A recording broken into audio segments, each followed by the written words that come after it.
Hoy vamos a hacer una clase, no tiene nada que ver con que la anterior fue de Wagner. No es que una cosa llegó a la otra. Ya aclaramos que Wagner era antisemita, pero no era eliminacionista, no era nazi. Fue usado por Hitler, como Nietzsche. Vamos a hacer una clase sobre Hitler. Me han pedido un poco de información y entonces me leí varios libros, ¿no? Varias biografías, la de Marley Steiner, la de Sebastian Haffner, la de Julius Beck, las polémicas, las de los historiadores. Vamos a hablar rápidamente. Él nació digamos, la biografía nunca explica nada. En el caso de él menos. Es un gran enigma para todos los psicólogos tratar de entender varias cosas, muchas cosas. No se entienden para nada. De hecho, toda su primera etapa no permitía augurar que iba a ser una figura de importancia histórica, ni siquiera que iba a poder mantenerse a sí mismo. Es el cuarto hijo no reconocido al principio o sea que al principio toma el apellido de la madre, Schickel-Gruber. Esto después lo explotan los ingleses. Kyle Schickel-Gruber tira la armada como, digamos, estas idioteces que se hacen, ¿no? Como cuando se le recordaba a Cristina Kirchner su segundo nombre que no le gustaba. Realmente, bueno, hay, digamos, intentos de lucha contra un político que son realmente de una torpeza o de una ingenuidad enternecedora, ¿no? Por ejemplo, el atentado que ensaya la CIA contra Fidel Castro, eh, con una lapicera que va a hacer que se le caiga la barba y con eso va a perder carisma.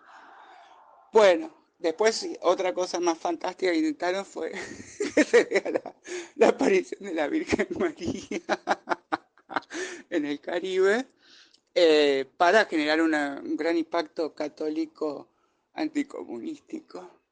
Bueno, pero vayamos en orden. Vamos a tener que hablar del atentado, sobre todo el famoso, más importante atentado del 20 de julio del 44, que hoy en día los alemanes lo recuerdan como exageradamente, o sea, que quisieran mentir que hubo mucha resistencia.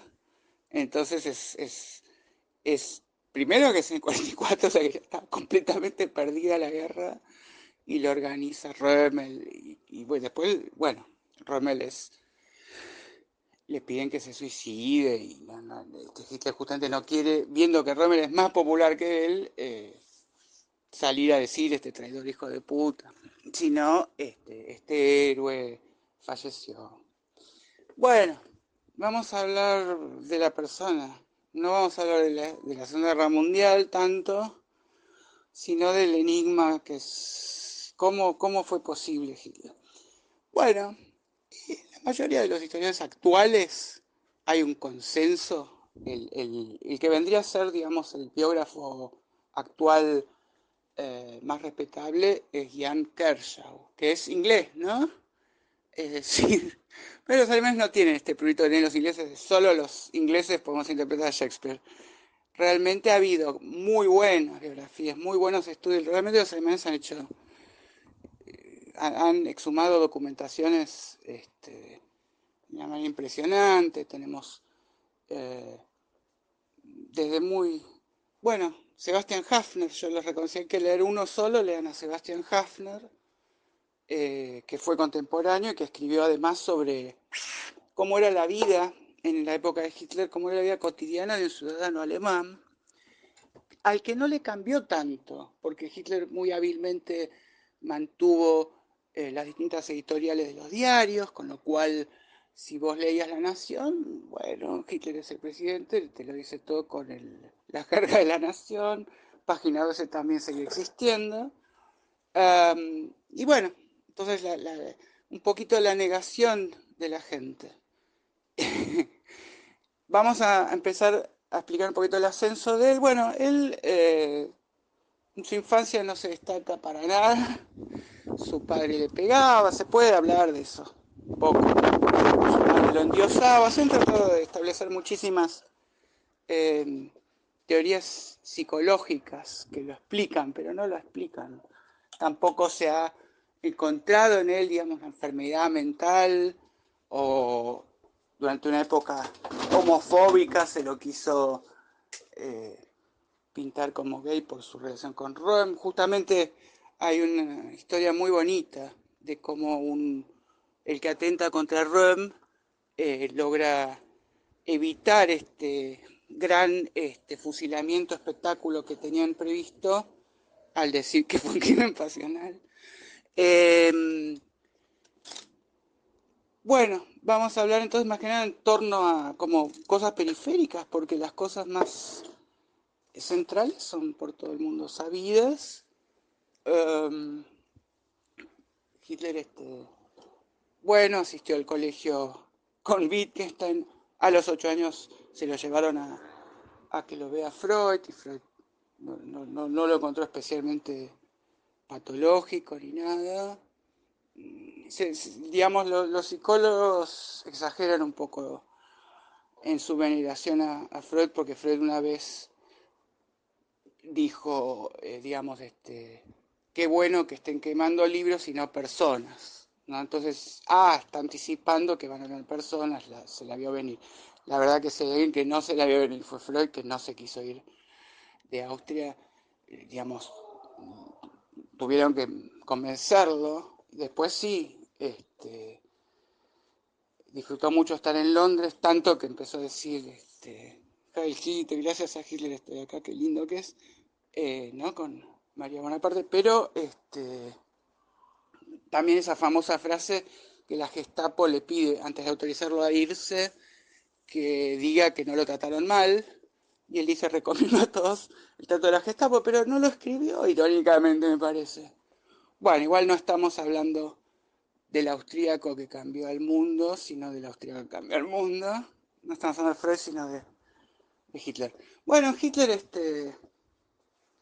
digamos, autodidacta, con lecturas, poco interés en general en las cosas, no quería seguir el destino que su padre tenía pensado para él, quería ser pintor, le había ido bien en plástica una vez, no es que tenía realmente una gran vocación, no es que pintaba frenéticamente, la verdad que no sabía bien qué hacer de su vida, no había encontrado ningún gran interés, repite el grado, en fin, un papanatas, un perejil, un tonto, un tipo, bueno, trata de, evita ir al ejército, entonces se va a Salzburgo, pero lo van a considerar desertor porque es un delito, no puede abandonar el país, desastre, ¿no? Va a Viena, donde trata de vivir de sus acuarelas, ¿no? De venderle a los turistas postales, no lo logra, pasa hambre, se dedica a trabajos de mierda, a recoger maletas, a limpiar la nieve, va a comederos, le dan, lo expulsan de su departamento que no puede pagar, vive miserablemente y ahí estalla la Primera Guerra y él ahí se alista en un ejército bávaro. Primero él había sido declarado inepto en el servicio militar austríaco y luego él se enrola. Él no quería, el antisemitismo en él es algo muy temprano que muchos historiadores tratan de explicar de dónde sale. Pero bueno, en esa época eran muy comunes el protocolo, los 7 sabios. O sea, había realmente, junto con todo el pangermanismo, todavía realmente ya todo un antisemitismo creciente que además era muy, muy, muy conveniente asociar el judío a la riqueza, al capital, y a su vez al comunismo, ¿no? Y usarlo de chivo expiatorio, cabeza de turco. Y era especialmente oportuno cuando se pierde la Primera Guerra Mundial, que él ahí habla de la Dolchstoß leyenda, ¿no? De haber sido, que le clavaron un puñal por la espalda, la judería, ¿no? Él, como soldado, no es nada cobarde. Él, como soldado, él encuentra realmente ahí una gran motivación y realmente se destaca, gana 2 cruces de hierro, cosa que nunca se le había dado a un cabo, pero no lo podían seguir ascendiendo porque le faltaban dotes de liderazgo. Después fue el líder mundial. Pero en el ejército consideraron que no tenía don de mando. Era simplemente el más chupamedias, el más obediente, fanáticamente obediente.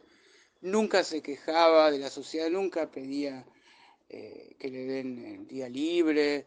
Este, bueno, este, luego sigue en el ejército, le encanta el ejército, lo tratan con dulzura, encontró un hogar, una familia en el ejército. Tarda mucho en renunciar al ejército, recién cuando encuentra un gran sentido en la política, ¿no? Primero lo nombran espía para que vaya detectando a los distintos subversivos, comunistas, y lo mandan a investigar un partido, ¿no? Que era un partido nacionalista, pero ellos no sabían, pensaban que era comunista. Entonces él va y, bueno, escucha al orador y en un momento le contesta. Y le contesta con tal elocuencia y tal habilidad oratoria, y tan convencido mesiánicamente de que la gran Alemania va a resurgir cuando hayamos eliminado a los traidores judíos, qué sé yo, que el tipo queda deslumbrado, le da su libro y lo invita a venir al partido, y entonces Hitler es nombrado el quinto miembro de ese partidito de mierda desconocido, eh, pero lo ponen como 555 para simular que hay muchísimas. Y ahí poco a poco empieza a aprender estrategias, pero todavía no, o sea, todavía muy a lo bruto, intenta ese golpe de Estado donde va preso, porque él confiaba en la popularidad, que la policía se les iba a unir, no se les unió. Entonces, bueno, sale... bueno, hay varias cosas que se pueden hablar también de cómo quedó ciego, cuando tuvo una especie de ceguera histérica, según otros, bueno, pero no tuvo ninguna gran secuela en la Primera Guerra Mundial. Eh, y bueno, en la cárcel escribe Mi lucha, un libro de 700 páginas, lleno de pelotudeces atómicas. Sin embargo, que captura mucho lo que en ese momento sentían muchos alemanes, es decir, una manera de recuperarse de la humillación, de volver a tener dignidad, un discurso así maniqueo, monocausal, muy pregnante, ¿no? Y ese libro se vende además, se vende con éxito, es decir, durante la primera parte de la vida de Hitler fue un criminal, pero no de guerra, sino porque no pagaba los impuestos por los derechos de autor. Bueno, finalmente tenemos que explicar sobre todo las circunstancias de la clase dirigente alemana. Alemania, un presidente decide no pagarle a Francia, Francia ocupa el Ruhrgebiet, se arma la gorda, entonces bueno, el presidente decide sí pagar, pero entonces se enojan los comunistas, se enojan. En ese momento había posibilidades de que Alemania se vuelva comunista, había muchos partidos de izquierda, y eran muy populares. Eh, bueno, entonces finalmente, bueno, hay una serie de presidentes, uno que acelera la inflación porque la deuda era en marcos, mucha torpeza por parte de las clases dirigentes, y bueno, está Papen, está, bueno, Hindenburg, básicamente consideran que este payaso, que este outsider, ¿no?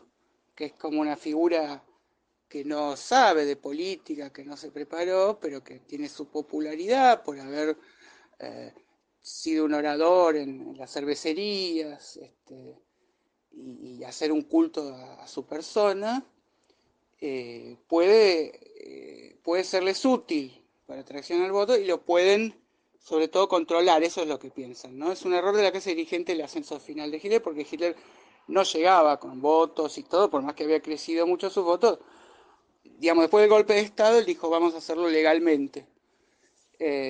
Pero fue más que nada por un error Hindenburg está viejito y era manipulable, y Papen dice lo podemos controlar. Así que en parte por intrigas de pelearse en una pequeña interna partidista es que se terminó de fundir la política alemana, que es el único partido El incendio del Reichstag no sabemos quién fue, ¿no? Como se decía de Juan Duarte. Sabemos que se suicidó, lo que no sabemos es quién fue. Bueno, a Hitler lo favorece enormemente, porque entonces dice hay una gran crisis y un intento de golpe de Estado que yo sufro, y entonces necesito superpoderes y que me den a mí las facultades legislativas, qué sé yo. Y bueno, y ahí comienza un gobierno que efectivamente, a partir de muchísimos engaños y del terror de Estado y de perseguir y mandar a políticos a campos de exterminio digamos, la propaganda de Goebbels, todo eso ya se sabe, ¿no? Pero para un alemán medio, que recordar que no, él no sabía mucho de estas cosas, él seguía su vida, se fomenta que las mujeres se queden en su casa, se premia que tengan hijos, ¿no? Con asignación realmente.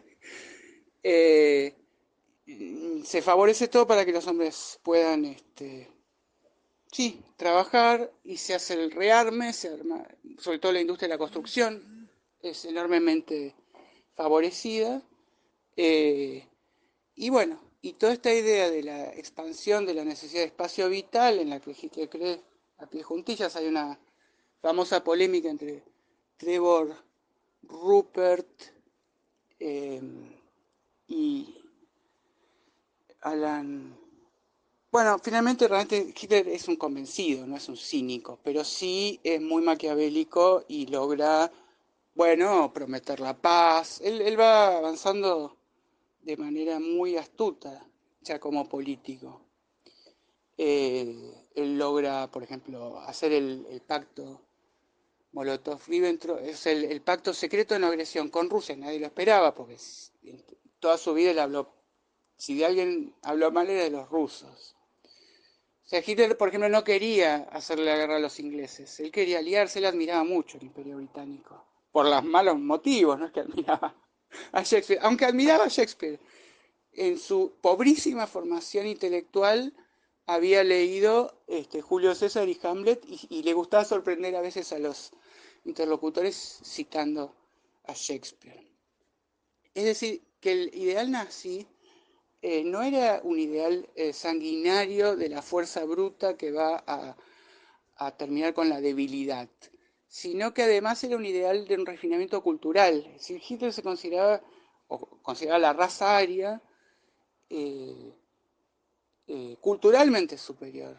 Es decir, decía, ¿cómo van a comparar el jazz con Beethoven?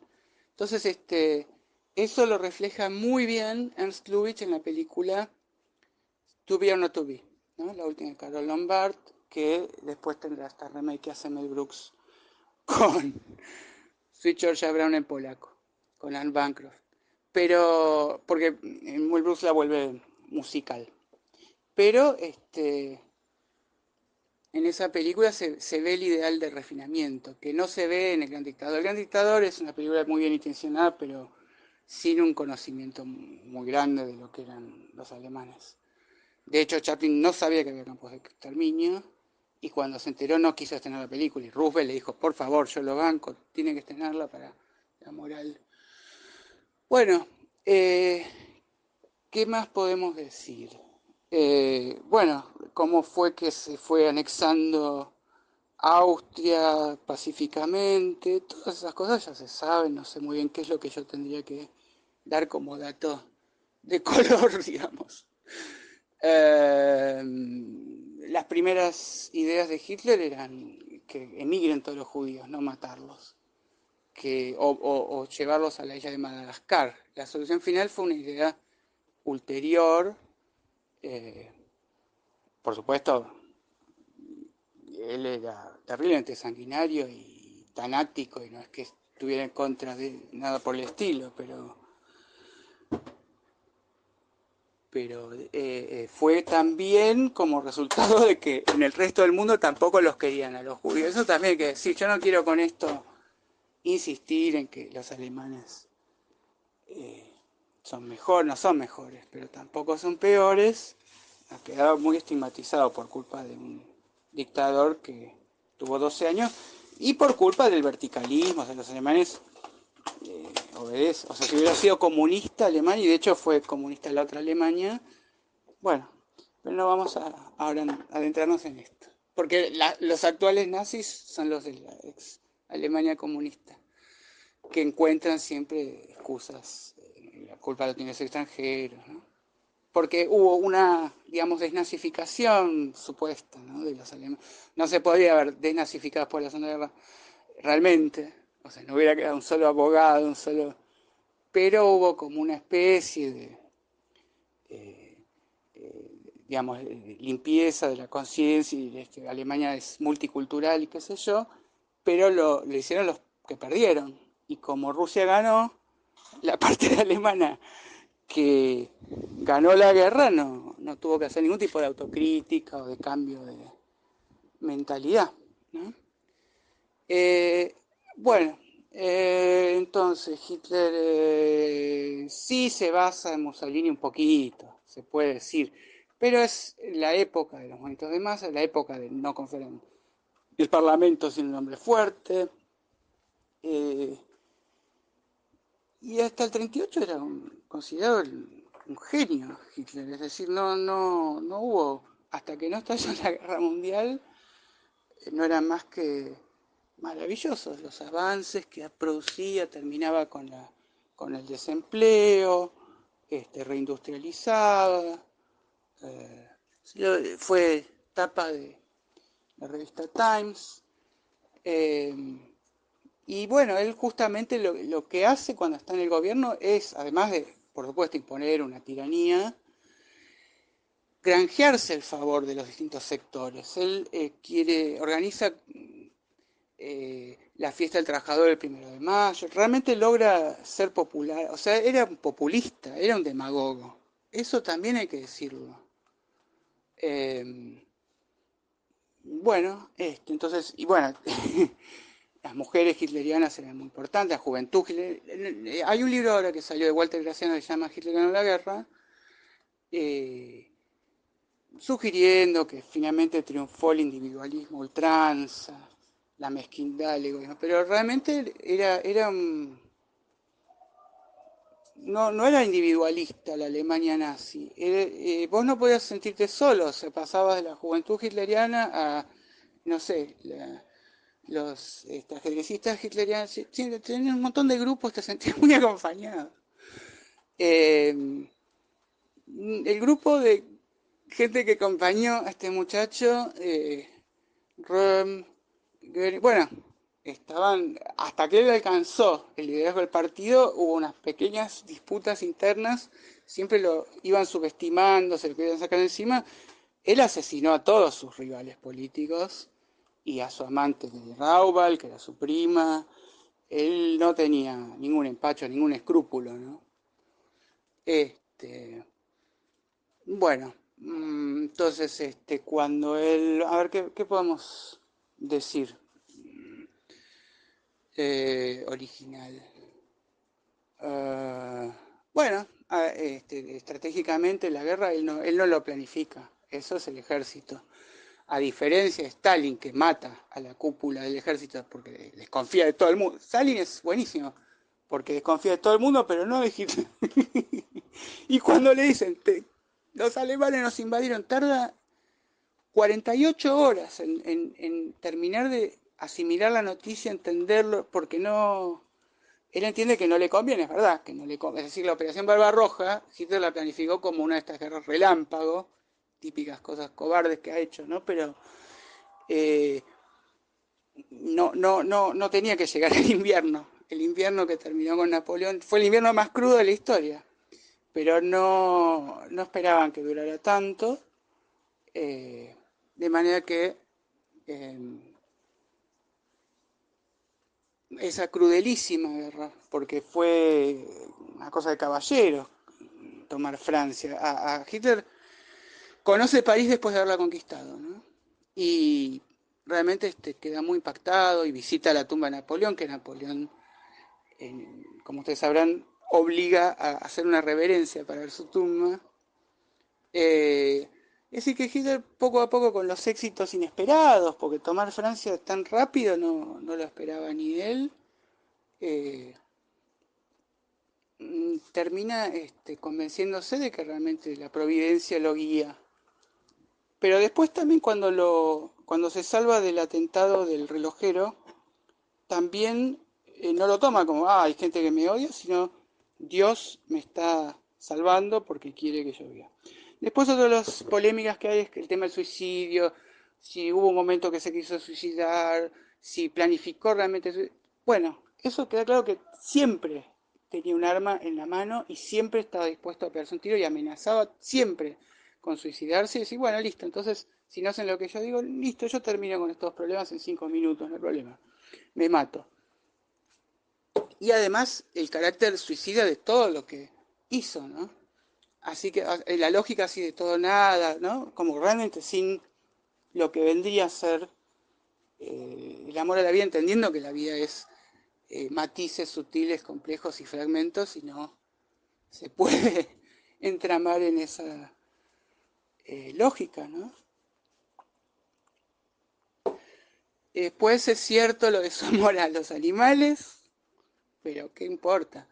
Es cierto que era vegetariano, porque pobres vacas, es cierto que amaba a su perra Blondie, aunque cuando él decide suicidarse con ácido prúsico, con, digamos, almendras amargas, se aseguró, digamos, porque no quería la humillación de que lo vean derrotado. Entonces se aseguró de que lo entierren, que, digamos, dio instrucciones muy precisas y, primero que nada, matan a la perra.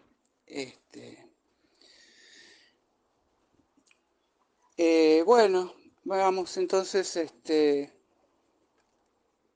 aspectos nos quedarían por iluminar? Eh, Más que nada podemos referirnos a un montón de reflexiones de filósofos y de artistas. Es un caso interesante porque podemos decir fascista con mucha liviandad a todo el mundo, pero el nazismo es tan específico que no podemos decirlo con la misma liviandad, ¿no? Bueno, vamos a pensar entonces, ¿qué es lo que podríamos agregar? Porque yo leí muchas cosas, pero realmente hay información biográfica. Bueno, una cosa interesante es que los neonazis deberían saber que Hitler, cuando es derrotada a Alemania, le toma bronca a los alemanes, hace la famosa Orden Nerón, ordena bombardear la ciudad de Dresde, o sea, él mismo ordena bombardear a los alemanes que quieren rendirse, no quieren seguir luchando, cuando él incluso organiza la movilización total y manda a que se alisten chicos de 14 años. Así que él muere finalmente diciendo que la verdadera raza superior es la eslava, que eso se lo está demostrando la historia. Entonces, esto lo dice Sebastian Hafner y lo dice Joachim Fest, pero bueno, no hay muchos desacuerdos. Simon Wiesenthal dice que el origen del antisemitismo es porque una prostituta judía le contagió la sífilis. La verdad es que no es un antisemitismo que se pueda pensar como personalizado. De hecho, Hitler estaba muy agradecido al médico judío que ayudó a su madre. eh, o sea que él decía, yo solo tengo algo genérico contra los judíos, no es algo personal. Eh, Era un convencido absoluto de esta teoría de las razas y todas esas cosas esotéricas. Este, bueno, utiliza esta cruz hindú, pero el símbolo de la muerte y no el de la vida. En fin, muchos detalles se pueden mencionar. Sí, lo de Karl Schickel Gruber por las sílabas, Ian Kershaw lo menciona como que si hubiera adoptado otro apellido la historia hubiera cambiado, pero es ridículo decir eso. Después, bueno, en realidad la explicación, lo más sorprendente de todo es que existió un Churchill, ¿no? Porque si no hubiera existido Churchill, esa es como una persona destacada que cambió el curso de la historia. Porque bastaba con que no existiera Churchill para que Hitler pactara con Inglaterra, digamos, quien realmente cambia la historia es Churchill, no Hitler. Y la cambia realmente, porque Alemania no cambió tanto como cambió Inglaterra después de Churchill. Dejó de ser el imperio. O sea, Inglaterra se inmol... Bueno, no importa, no vamos a ser ahora pro ingleses tampoco, pero es una figura mucho más digna de ser destacada por la singularidad.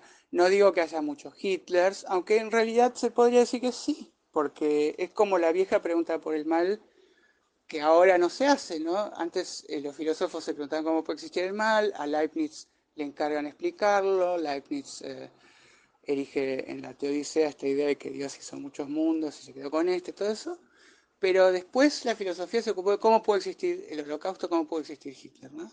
Y ahí tenemos el experimento Milgram, donde ustedes sabrán, ¿no? Lo que es que piden un voluntario, la Universidad de Stanford pide un voluntario, te paga $5, vos vas, y hay otro voluntario, y dice, bueno, uno va a ser el examinador y otro va a ser el examinado, queremos ver si la gente recuerda de memoria mejor eh, con pequeñas descargas selectivas que lo obliguen a concentrarse. Esas descargas selectivas en realidad no existen, son simuladas.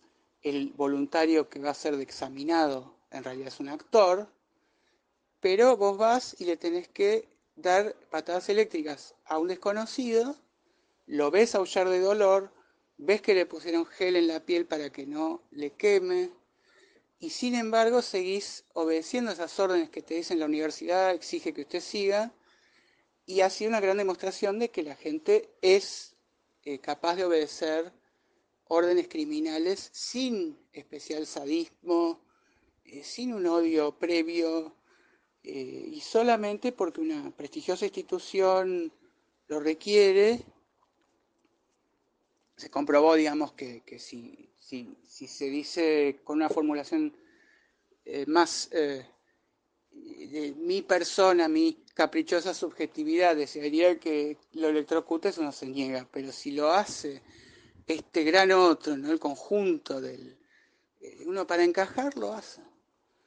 Y bueno, Hannah Arendt ha escrito sobre Eichmann, cuando Eichmann fue descubierto en San Fernando, en Argentina. Él se había escapado acá a través de las iglesias, se escaparon porque el concordato es otro dato que a veces se olvida, ¿no? Cómo colaboró la iglesia con Hitler, el Papa Pío. Bueno, él, es interesante que Eichmann se levantaba todos los días a trabajar. O sea, a Bin Laden lo encontraron pajeándose y viendo porno en Pakistán. Pero Eichmann se levantaba todos los días puntualmente y trabajaba como operario bajo el nombre de Ricardo Clement en Mercedes-Benz. Lo descubre un ciego por el perfume. Todo eso es increíble, toda esta idea de la visibilidad del mal. Bueno, y lo secuestran, se lo llevan como si estuviera enfermo, no le dicen nada, no piden la extradición, Frondizi querido, nos darías a Eichmann. De hecho, el Mossad tenía poco presupuesto, habían descubierto también el paradero de Mengele en Paraguay, pero solo tenían presupuesto para atrapar a uno de los dos. Así que se decidieron por ahí, Juan. ¿Ustedes qué hubieran hecho? Increíble. Bueno, entonces ella escribe, lee la biografía, escucha los discursos, digamos, en la indagatoria, cómo hace su descargo, Eichmann que se justifica diciendo que actuó movido por el imperativo categórico, que es lo que le permite después a Michel Onfray, que quiere desnazificar a Nietzsche, que ya está desnazificado, todos sabemos cómo mutiló su obra Elizabeth, la hermana, y entonces termina diciendo que en Kant hay nazismo. Bueno, es una línea argumental que aparece en un libro muy provocativo, muy bien escrito, muy fundamentado, que se llama Dialéctica de la Ilustración, Dialéctica del Iluminismo de Marx, Horkheimer y Theodor Adorno. Y afirman allí que lo que permitió que existiera finalmente Auschwitz es digamos, la entronizamiento, la deificación de la razón instrumental, desasida, desapegada de, de los sentimientos, de las emociones o de los valores de las tradiciones folclóricas, de la religión. Es decir, la razón instrumental puede hacer que uno haga con mucha inteligencia eh, crímenes, ¿no? Porque efectivamente se ha comprobado que IBM colaboró con los nazis en diseñar las formas de censar para en los campos de exterminio matar más rápido a millones.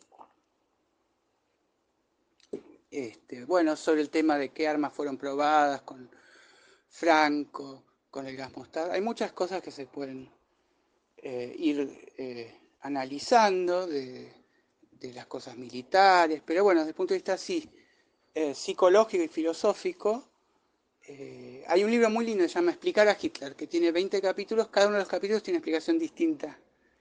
La explicación de Hitler está en el odio que enseñaba a los judíos la iglesia. La explicación de Hitler está en que, no sé, bueno, la Gran Depresión, digamos, la Segunda Guerra Mundial iba a suceder tarde o temprano en razón de las pésimas condiciones con las que se le exigió a Alemania pagar reparaciones a las potencias y además haberla rodeado de pequeños países satélites, peces, supuestamente para controlarlo, pero que eran fáciles de fagocitar. Es decir, por Segunda Guerra Mundial iba a haber sí o sí. Lo que no iba a haber era holocausto. O sea, Hitler agregó cosas de su propia cosecha. Eh, bueno, entonces Hannah Arendt lo que dice es que Eichmann en realidad es un burócrata gris, es un hombre que no tiene sadismo, que no tiene convicciones, que no tiene una pasión asesina, que de casualidad no se hizo masón y se hizo nazi, y que es increíble cómo se puede terminar perpetrando un asesinato de masas de las peores de la historia de la humanidad, eh,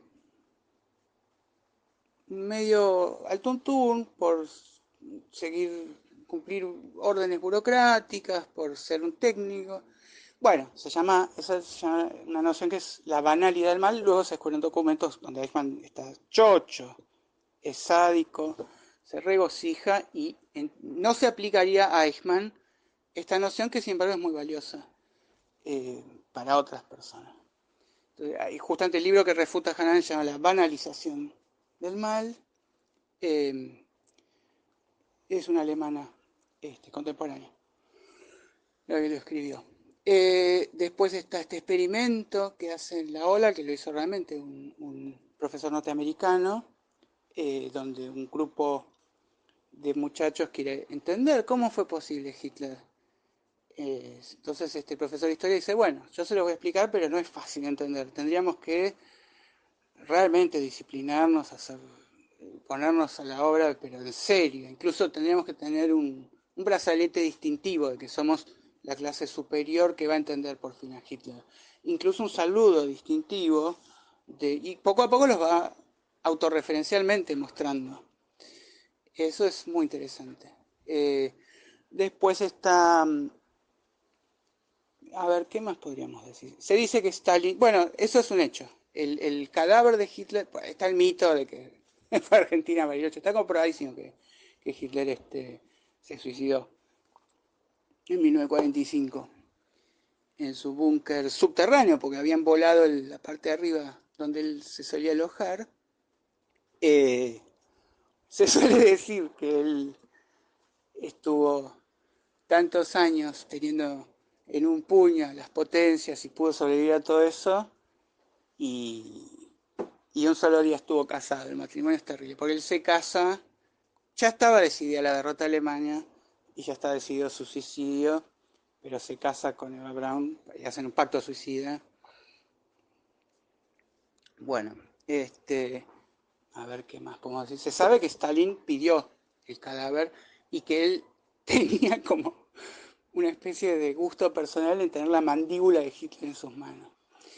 Eh, Luego hubo una gran polémica porque un cráneo, o sea, siempre se lo quiso también evitar que se lo venerara, porque hay un montón de fetiches con platos nazis, se vende, hay un negocio ilegal, hay este, un gran interés, así que el culto a la persona y todo que sigue existiendo. Eh,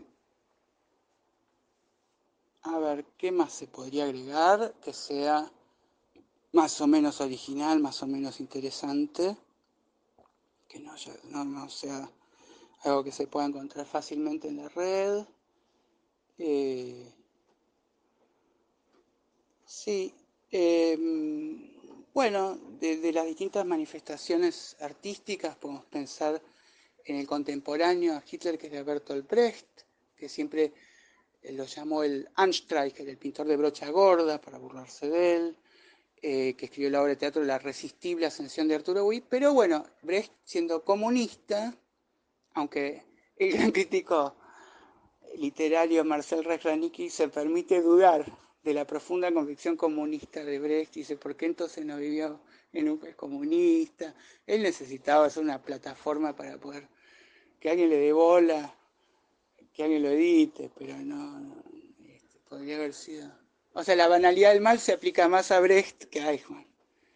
Eh, y Brecht en realidad lee todo en clave comunista, ¿no? Marxista. Entonces él considera que la víctima de Hitler es el obrero y no, qué sé yo, el paralítico, el testigo de Jehová, el disidente político, el judío, el gitano,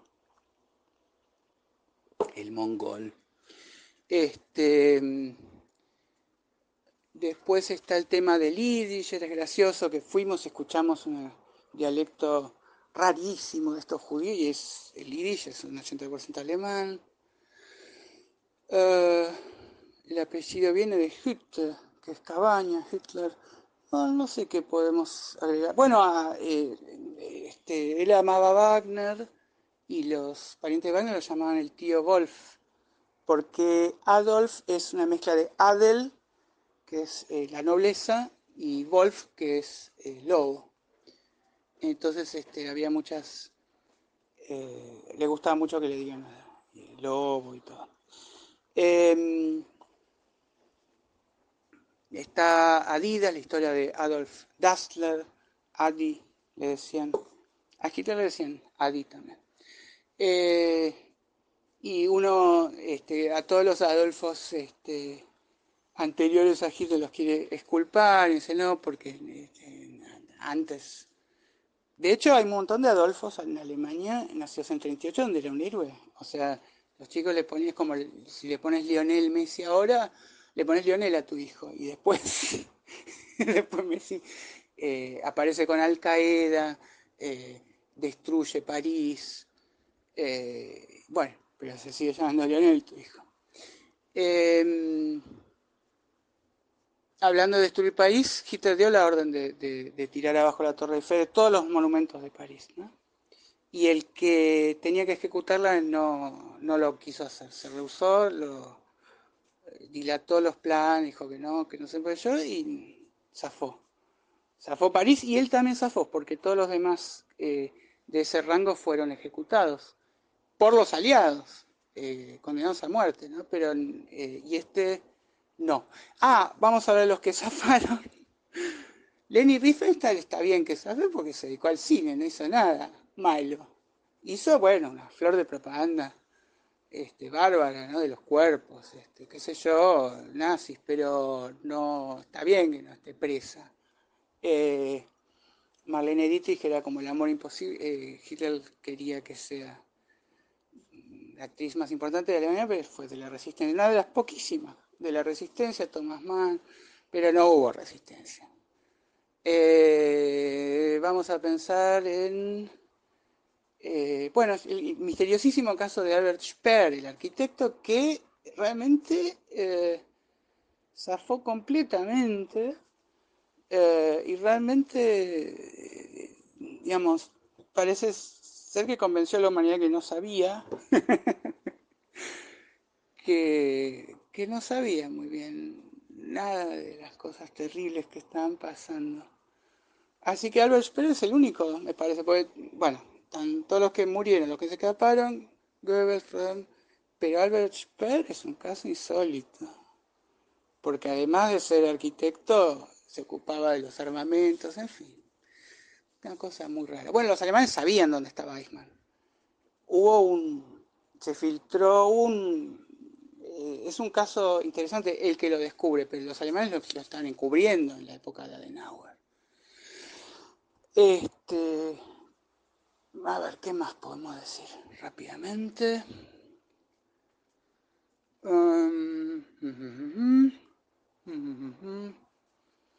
No podemos decir mucho más. No podemos, digamos, trazar algún tipo de conjetura de cómo es que Hitler eh, llegó a ser lo que fue, de dónde surgieron sus ideas. La verdad es que nada hacía preverlo, ¿no? Nada hacía preverlo. Bueno, es divertido como Bernard Shaw caracteriza cuando Chamberlain viene con el pacto con Hitler, dice, bueno, le dieron a elegir entre la guerra y el deshonor, eligió el deshonor y tendrá la guerra. Y lo dijo en el momento. También Chesterton en el momento era muy visionario, eh, en fin. Bueno,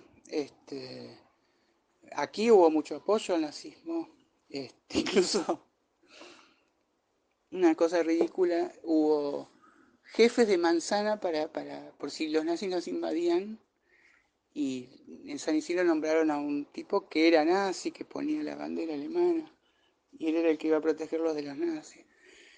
Bueno, el Graf Spee hundió acá en Uruguay. ¿Qué más se puede decir?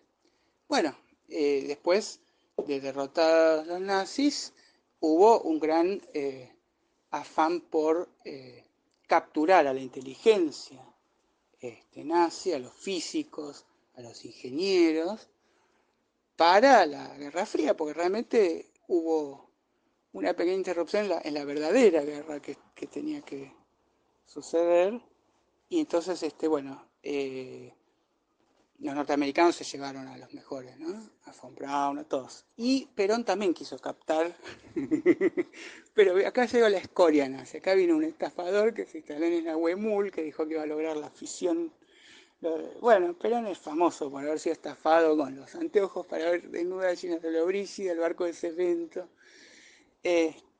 Porque claro, en la época, como bien describe Roberto Alt, se creía realmente que iba a haber inventos con los que nos iba a salvar, y realmente en la época de Hitler fue, por ejemplo, no eran motivos morales, sino técnicos, que por ejemplo los tanques de guerra fueron buenísimos, y eso no lo vio la caballería polaca, no lo vieron los franceses, de Gaulle sí, pero no estaba a cargo.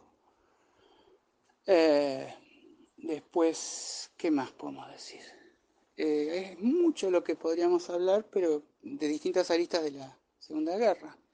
Desde el punto de vista del arte, Maus es una historieta de Art Spiegelman muy destacable. Eh, el Washington Memorial es más interesante de los museos alemanes. ¿Qué más podemos decir? Bueno, hay millones de chistes en relación a Hitler, así que no vamos a contar un chistecito. Hay millones de películas, tampoco vamos a ahondar en eso. Hitchcock hizo una muy divertida, Ocho a la deriva, donde explica cómo puede tomar el mando un hombre así, especialmente vivaz y dominante. Y lo divertido en esa película también es que como él en las primeras películas no tenía suficientes extras y él actuaba, después se convirtió en una marca, el público esperaba verlo en algún momento. Ya en las últimas películas se le aparecía al principio para, como diciendo, bueno, déjense joder, ya me vieron, ahora presta atención a la película. Y ahí, ¿cómo iba a ser? Para aparecer en una balsa con 8 tipos. Y aparece en una foto de un papel de diario. Eh, bueno, ha habido. Efraín Killon escribió algo buenísimo. Edgar Kellett recientemente. eh, se- sí, qué sé yo. Se dice que Kafka lo anticipó. La verdad que no. Hay muchísimas cosas que se podrían agregar. Hace poco los últimos descendientes de Hitler anunciaron que no iban a tener hijos para no perpetuar la estirpe maldita. Y recibieron muchas felicitaciones, pero la verdad es que es una idea súper hitleriana, porque realmente no está en su sangre biológicamente el hitlerismo, ¿no? Eh, Bueno, ¿qué más podríamos decir? Es un tema que ha causado también una gran fascinación, o sea, junto con todo lo que es el horror, la perplejidad. Pero yo recuerdo que cuando Orson Welles hace su versión de Otelo, tiene después una película que se llama Filmando Otelo, que es buenísimo. Y ahí debaten Shakespeare. Y entonces se preguntan, ¿cómo pudo existir Iago? ¿Cuál es la razón de su malignidad? Bueno, que es algo que ha sido. Quien mejor escribe sobre esto es Oden, pero que lo considera Practical Joker, pero Orson Welles dice muy sencillamente, pero esto, la gran tradición de la crítica inglesa, tratar de explicar el misterio de la maldad de Iago. Ustedes no tienen calle, salgan a la esquina, está lleno, escupen y le dan a 6 Iagos. O sea, que no hay tampoco un asombro tan grande, ¿no? O sea, Hitler sí, la frustración, el resentimiento, el padre que le pegaba, lo que sea, pero también tiene más que ver con quienes lo posibilitaron. No era, por ejemplo, sí era, digamos, conspiranoico, tenía, digamos, no tenía buen corazón. Varias cosas se pueden decir, pero no era de una patología muy evidente. Este, Así que un poco lo que habría que hacer es pensar que fueron circunstancias históricas muy específicas las que permitieron en ese momento los medios de propaganda, la televisión acaba de salir, muchas cosas que no podrían repetirse. Este, Así que bueno, esta es los aportes que se pueden hacer. No leyó Schopenhauer, eso es mentira. En la cárcel no leyó más que pelotudeces de estos mitos pangermanistas. Eh, bueno, siempre va a haber algo más que se pueda agregar, que se pueda repensar, porque es un tema bastante enigmático, y que sí, que produce una fascinación que es interesante, porque desde el punto de vista del trauma y de cómo se lo tiene que elaborar, aquí que somos tan freudianos, ¿no? En Argentina, en Buenos Aires. Eh, los alemanes no hicieron nada de... es una cosa totalmente brusca. Eh, y eso también sería un tema interesante para pensarlo. ¿Cómo fue la elaboración del pasado en Alemania? O sea, psicológicamente muy mal hecha. Ese es un tema más interesante que la biografía o los detalles circunstanciales de Hitler. Este, bueno, se pueden oír los discursos, son discursos que hoy en día no convencerían a nadie, pero bueno, en la época eh, es como muchas otras cosas, tampoco nos deslumbran los efectos especiales de las películas en blanco y negro. Uh, Él estudió teatro, eh, Sí, no sé realmente muy bien qué más se puede decir, eh, pero bueno, quedó abierto para cualquier consulta, con todo gusto. Eh, bueno, digamos, el auge actual o la reivindicación o el uso simbólico, em, quizás sí, si uno escucha los discursos se siente alengado. Habría que ver también, si no hay un... En Alemania está prohibido, por ejemplo, el libro y lucha. Acá no, acá uno lo puede conseguir y leer y la verdad que es una pavada, no convence a nadie, es horriblemente escrito. Así que no es una figura fascinante en sí, para nada. Eh, pero bueno, por supuesto cambió mucho la historia y vale la pena entonces reflexionar. Vale la pena por ahí leer a todos los filósofos que se ocuparon de tratar de entender. A Hans Magnus Enzensberger, este, en fin.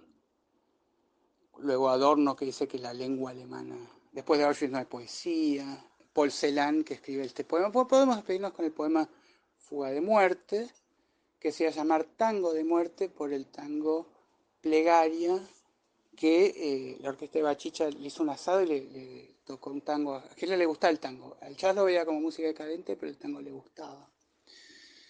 Y bueno, en alemán es un poema que tiene mucha fuerza porque eh, ante Celan, el seudónimo de este poeta Paul Celan, que se suicidió. Podemos hablar también por ahí de los prosistas sobrevivientes a campo de concentración. Por ejemplo, Víctor Frankl, El hombre en busca del sentido, habla de la importancia de dotarse de un sentido, que eso te ayuda a sobrevivir. Bueno, Primo Levi es un maestro. Jean Améry, son autores que hay que leer. No se pueden referir en 2 minutos, ¿no? Eh, Tendríamos que hablar de... Bueno, Walter Benjamin estuvo también cautivo. Eh, es infinito. En realidad, si uno abre esa puerta, también hay muchísimo. Semprún. Eh, Vamos a hablar ahora de este poema de Celan y con eso terminamos la clase. Es un autor que repite versos, pero ya en otro contexto y cobran otros sentidos, los va resemantizando. Bueno, en alemán dice Schwarze Milch der Frühe, lo voy a tener que decir en castellano porque ustedes no saben alemán. Bueno, se va a perder mucho, pero básicamente dice leche negra de la mañana, te bebemos. Usa así una imagen plástica muy fuerte. Después dice, el muerte es un maestro de Alemania, o sea, Tod y San Maestro, pero la figura de la muerte en la tradición nórdica es masculina. Er trifft dich mit bleibender Kugel, er trifft dich genau, te acierta con bala de plomo, te acierta justo, es la única parte rimada en la economía verbal del poema, y entonces realmente llega con mucha eficacia al lector ese balazo. Pero bueno, en realidad es muy difícil de transmitir en castellano la belleza de ese poema que increíblemente hace lirismo con el gaseamiento. También se puede hablar del humor de Hitler. Hitler tenía sentido del humor, hacía chistes. Y eso también es interesante, porque se suele decir, no, bueno, el humor es el antídoto contra las tiranías. No necesariamente, según para cómo lo usemos. Como herramienta poderosa lo es, pero no necesariamente se hace humor como justicia poética. Muchas veces se puede hacer humor agresivo pero bueno, es bastante largo ya. Ya vamos a terminar la clase. Ya vamos a como decía el propio Hitler con una cita que él tomó de von Clausewitz, es mejor un final caótico que un caos sin fin.